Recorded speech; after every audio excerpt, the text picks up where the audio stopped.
Russian experience. I think it's slightly different, Glenn. I think what it tells you is that a very well-intentioned leader who for some people appears to be the solution to their problems can completely wreck a system. Mikhail Gorbachev was the man who broke up the Soviet Union, and the collapse of the Soviet Union 20 years ago happened at incredible speed. Nobody was really expecting his reforms to completely destroy not only the Soviet Empire in Eastern Europe, but the Soviet Union itself. And I worry a little bit about our own situation today. I think we could collapse much more quickly than people assume. I hear debates all the time about the crisis of social security, or the crisis of the national debt, but it all seems to play out decades away from now, so we can kind of not worry about it now. But I think the lesson of what's going on in Europe today and what happened in Russia 20 years ago is that collapse can sneak up on you and strike very suddenly indeed, no matter how good your intentions are.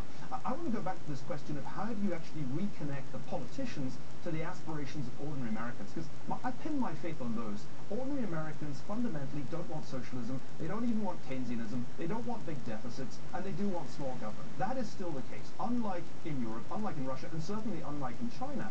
The question is why we don't have politicians who can deliver on that, who can actually fulfill that aspiration that ordinary Americans have. I'm hoping, Glenn, that you're going to find us the next Ronald Reagan. Is that why you're out on the West Coast? Are you scouting for actors whose careers are coming to an end? I wish I could. I tell you, fancy a try politics? I'll tell you.